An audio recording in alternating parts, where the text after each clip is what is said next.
ఏంటన్నా ఒకళ్ళు నిజంగానే కనుక ఈ నీళ్లు ఒకవేళ 97 మీటర్లు 96 మీటర్లు లేకపోయినప్పటికీ కూడా ఒక టెన్షన్లో కొట్టి కనీసం ఇంటికి తీసుకొచ్చి లేదా ఒక కాపర్ డ్యామ్ మట్టిలన్నా ఇంత పోసి టెంపరీ 1 కోటి 2 కోట్ల రూపాయలు ఖర్చు పెట్టని చేసుకోవచ్చు.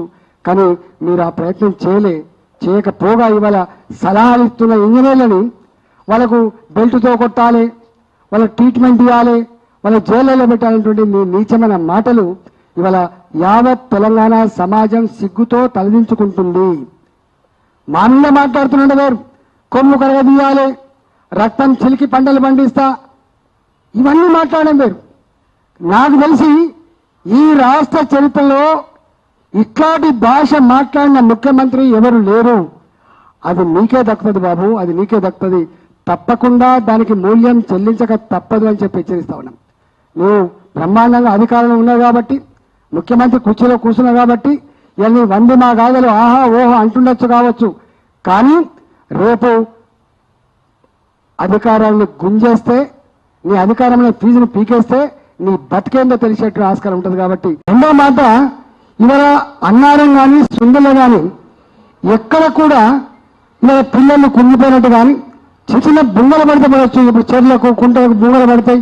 ఆ బుంగలకు అప్పుడప్పుడు ఇసుక బస్సు తీసుకుపోయి తొక్కి, లేకపోతే చెత్తను తీసుకుపోయి తొక్కి ఆ బుంగలు ఆపుకునే కల్చర్ ఉంటుంది తెలంగాణలో. ఇక్కడ కూడా నిజంగానే బుంగలు ఉంటే మనం రెక్టిఫై చేసుకోవచ్చు. కానీ ఎన్డీఎస్ఏ రిపోర్ట్ ప్రకారంగా 2024లో మరి కాంట్రాక్టర్తో చేయించిందా, మరి డిపార్ట్మెంట్ చేసిన తెలియదు, గ్రౌటింగ్ కూడా చేసినట్ట. గ్రౌటింగ్ అంటే అర్థం ఏంటిది?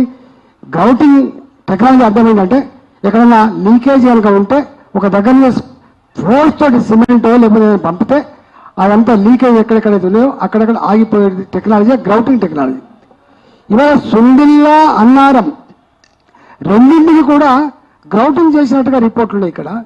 కాబట్టి ఇప్పుడు ఎన్డీఎస్ఏ ఏం చెప్పింది పక్కన పెడితే ఇవాళ 2 ప్రాజెక్టులు గ్రౌటింగ్ చేసినవి ఉన్నాయి. కాబట్టి ఇవాళ ఇక్కడ ఎల్లీలో వల్ల మొత్తం కరువు తండనిస్తూ ఉంది. కాబట్టి ఇంత ఎమర్జెన్సీ పరిస్థితుల్లో కూడా ప్రభుత్వం వెంటనే సమీక్ష చేసుకొని ఎట్లా దీన్ని అధిగమించాలి, ఎట్లా నీళ్ళు తెచ్చుకొని ఆలోచించాలి. కానీ ఇప్పుడు ముందుగా గుడ్డిగా ఇవాళ అజ్ఞానంతో నేను చేయ నాకు ఎన్డీఎస్ఏ చెప్పాలని చెప్పే మాటలు మాట్లాడుతున్నావు. ఇవాళ నువ్వు ఎప్పుడన్నా ఎన్డీఎస్ఏ దగ్గర పోయి మరి మాకు కరువు వస్తూ ఉంది, ఎల్లినో వస్తూ ఉంది, మరి దీన్ని ఇప్పుడున్న పరిస్థితి ఎట్లా అధిగమించాలనో అడిగినవా అని చెప్పి అడుగుతాను. పాలకుడిగా ఎప్పుడు కూడా ఎంత బాధ్యత ఉండాలంటే, నేను కూడా